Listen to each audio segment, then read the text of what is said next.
Kohli, KL Rahul, I love you from the bottom of my heart. Oh, I love you from the bottom of my heart.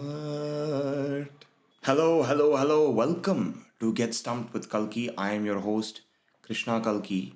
And what a beautiful performance by India in the opening match of the ICC Cricket World Cup against Australia. India winning by 6 wickets with 52 balls remaining against Australia. And my oh my, it was such a delight of a match to watch. So much fun. Um, I remember chewing my nails and literally having my heart sink at various moments, thinking, is India going to win? Would Australia rather take the game home? And yeah, it was just an incredible start to the 2023 World Cup campaign for India. And let's get straight into it. So Australia struggling with the bat at the start. Australia won the toss, bat first, and after the first power play, it looked like 300 was on the cards. David Warner was going well. He had started off really well. They had lost Mitchell Marsh early, but Steve Smith was there with him, and it was something like 70 for one in about maybe something like 16 overs. And you felt India have a very strong chance. I mean, so Australia have a very strong chance of getting 300, if not 300, at least 280 here, which would definitely have been a challenging total, right? Warner and Smith, however, they threatened at stages and they never really got going. They were kind of trying to build a partnership, but they were pegged back by a lot of dot balls. And then eventually, when Maxwell started batting, they ran out of patience.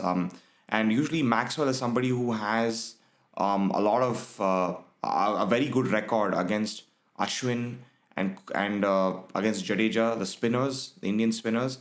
But he got out trying to pull to Kuldeep, and he just didn't have the patience in him to try and carry those singles, take those singles, and try and build a partnership. At that stage, when Maxwell was batting, they were already 5-6 down. So really, there was they just had to build a partnership, and they would at least maybe had made 240, 250, something like that.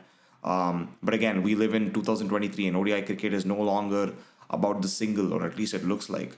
And I think really when it comes to Australia's batting, once Smith got out, there was literally none of the batsmen in Australia had the pedigree to continue batting on that surface. If you wanted to make 250, 260 on that surface, you needed to be a really good batsman, right? And they just didn't have the pedigree or the patience to kind of take apart the Indian bowling, or maybe even just knock it around, get 250, 260. So Australia is struggling with the bat.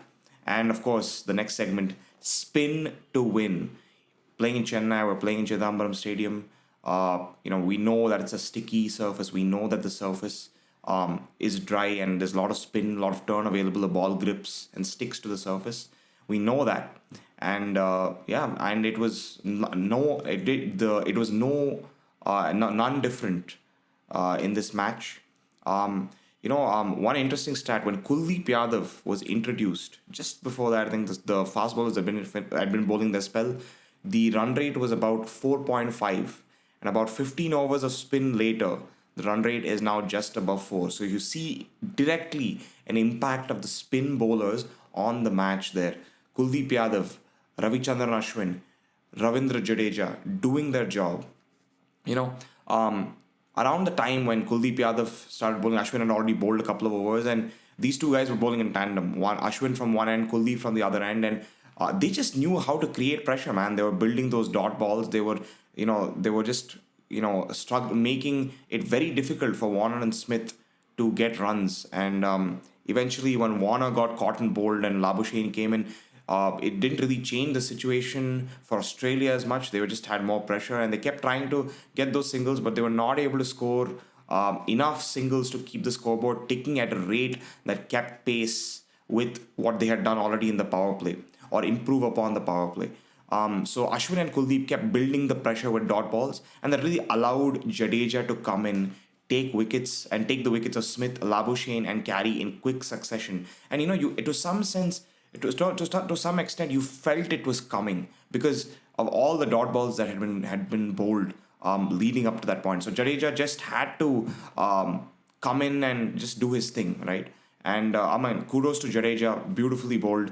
Ashwin and Kuldeep, wonderful. I think somebody was going to get those wickets, and it was Jadeja's day, man. Jadeja, Chennai Super Kings boy, doing it. Ashwin, the local Chennai boy, doing it. Kuldeep, first match, what an impact. Just really all-round effort from India's spinners. So yeah, and then Australia managed 199 all out in 49.3 overs, and you'd think India would chase it down comfortably. But Hazelwood and Stark had other ideas. Starting up, India lose three up front, and Australians always fight back. It's a World Cup. No better stage than the World Cup for an Australia to come and wreak havoc and cause problems. You know that. You know that Australia is always going to do that. And Rohit gets out to an absolute peach from Hazelwood. Ishan Kishan poking at a ball outside off from Mitchell Stark. Completely reckless batting from Ishan Kishan. I know it's a World Cup. It's your first World Cup. I get the nervousness. But that was just completely stupid. Shreyas Iyer, again, trying to smash a ball unnecessarily. And India are, in effect, 0 for 3. On the scoreboard, it reads 2 for 3, but those are two wides. And India are suddenly under humongous pressure. And I'm just thinking, here we go again. Here we go again with 45 minutes of bad batting. Here we go again with, the another missed attempt at winning a very comfortable match, chasing down a very comfortable score. And I'm just thinking to myself, do Ishan Kishan and Shreyas Iyer not know how to leave a ball? Do you not know that? So I literally was in splits and losing my shit when I saw us losing 3 wickets. Granted, Rohit Sharma, I felt okay. It was very good ball, the one he got out to. So I was not as upset. But 0 for 3, 3 ducks, and I just felt, have India lost the match here?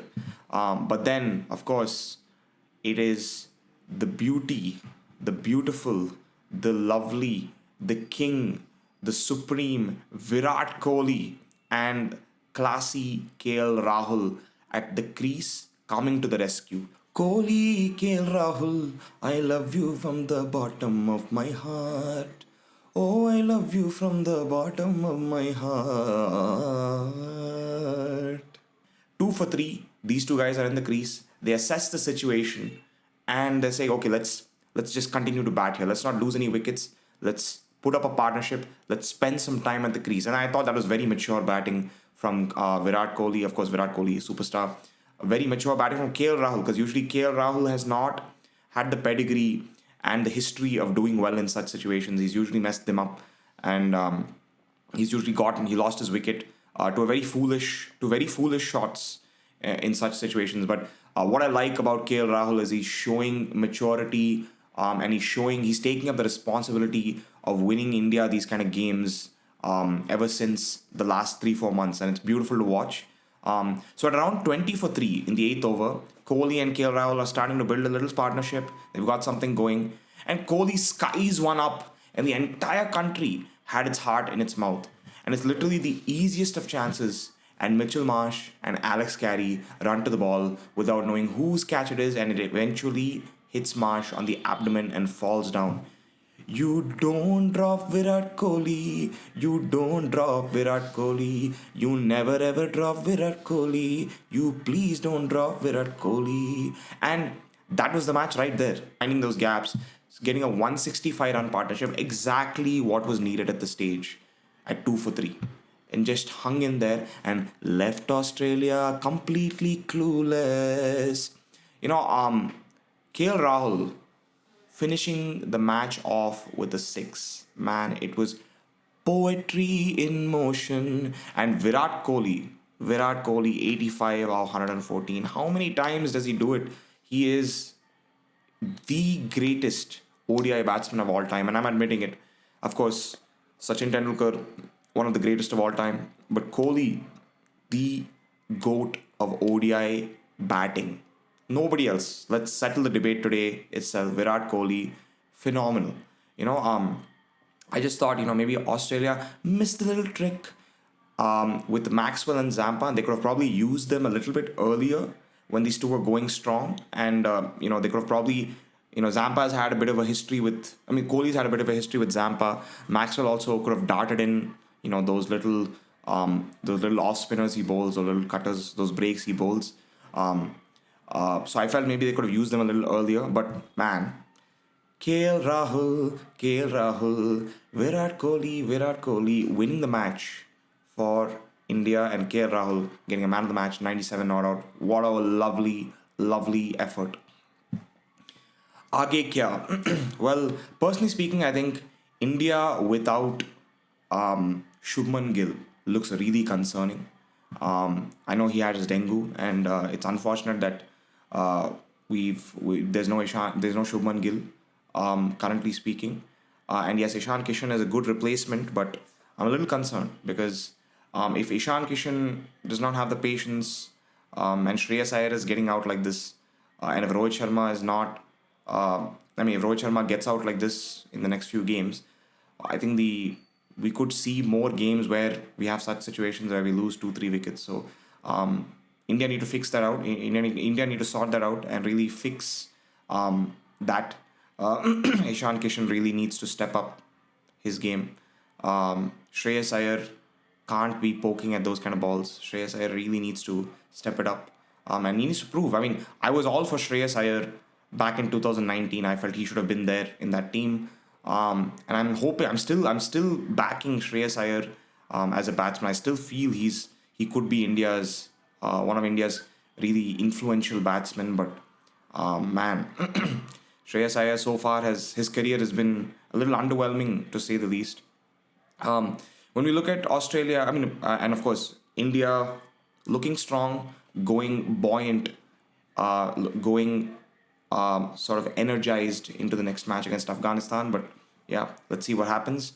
Australia, I think they really need to decide between Stoinis and Green. I think Stoinis was injured, so Green played. But once Stoinis comes back, will Stoinis replace Cameron Green directly?